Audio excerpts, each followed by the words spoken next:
Dear student, आपका फिर से स्वागत है महाकाल कोचिंग क्लासेस में। जैसे कि हमने आपको कल क्लास 10th के प्रश्नावली 1.1 के कुछ सवाल कराए थे, यानी कि पार्ट पहला कराया था हमने आपको।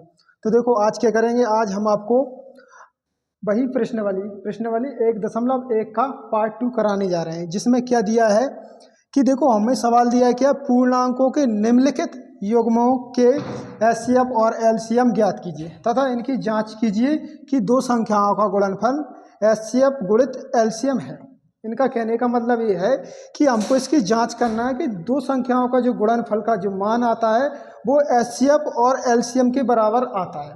यानी कि हमारा जो आंसर सही होगा, कब सही होगा, जब दो संख्याओं का गुणनफल का जो मान निकलेगा वो और जो एलसीएम गुणित एचसीएफ करेंगे वो, यानी दोनों मान कैसे आएंगे, बराबर।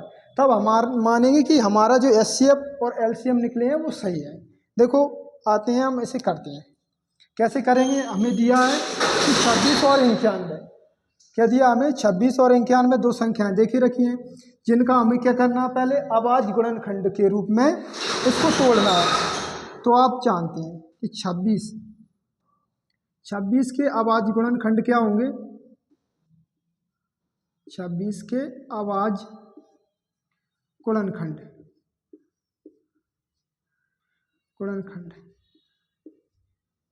आपको पता है कि आप सबसे पहले क्या करना है, आपको 26 का यहाँ अलग से गुणनखंड कर लेना है।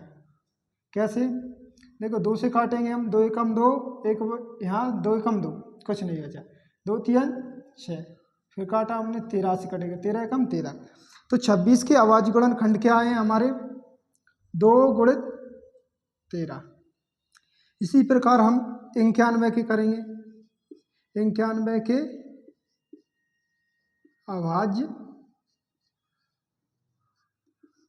गुणनखंड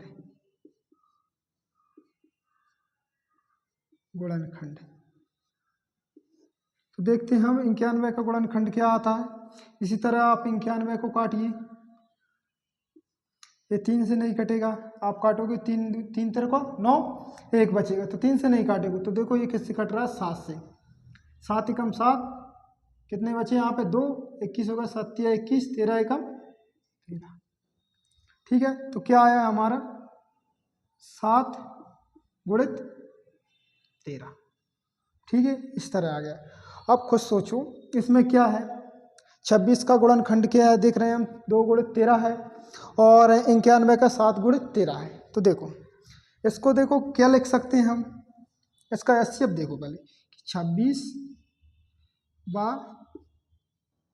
91 का एचसीएफ क्या निकलेगा, एचसीएफ। ठीक है, सबसे पहले एचसीएफ निकालेंगे तो हम ये देखते हैं कि दोनों संख्याओं में कॉमन होनी चाहिए वो संख्या, वो क्या होता है अपना एचसीएफ। तो हम देख रहे हैं कि इन दोनों संख्या में क्या दिख रहा है हमें, कॉमन 13 दिख रहा है। क्या दिख रहा है, 13। तो हमारा क्या हो जाएगा, एचसीएफ 13। उसी प्रकार आप देखोगे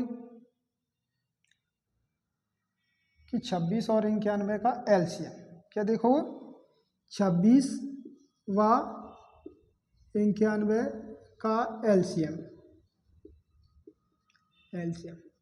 तो ध्यान रखना, तुम सबसे पहले ऐसा करना, एलसीएम लिखोगे तो जो हमारी कॉमन संख्याएं हैं उनको पहले लिख लेना, यानी कि सबसे पहले हमारा जो एचसीएफ आया वो लिखो। क्या आया हमारा एचसीएफ, 13 आया है। फिर उसके बाद ये देखना है कि क्या क्या संख्या शेष बच रही हैं। तो हमने देखा क्या बचा हमारे पास, 2 बचा है और 7 बचा हुआ, तो ये लिख लिया। अब इसका हम गुणा करेंगे तो क्या आ जाएगा, 2 7 14, 13 दूनी 26, 26 का 7 में करेंगे तो कितना आएगा, 7 छंग 42, 7 दूनी 14 और 4 18, 182 आ गया। तो देखो हम देख रहे हैं कि हमारा एलसीएम कितना आया है, 182, और एचसीएफ कितना आया है, 13। तो ये हो गया। अब हमें क्या करना है, उसमें दिया है कि जांच कीजिए। जांच में क्या करना है हमको, जांच के लिए उसने हमें एक फॉर्मूला दिया है। क्या दिया है, जांच करना है कि दो संख्याओं का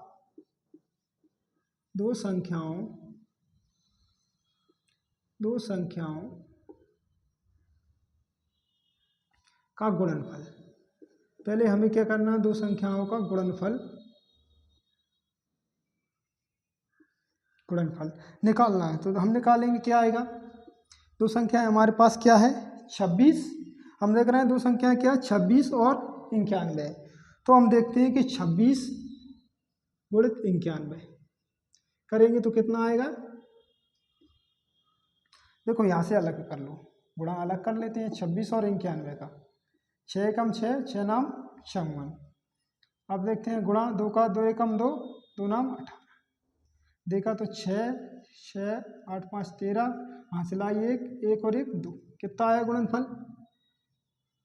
23 66।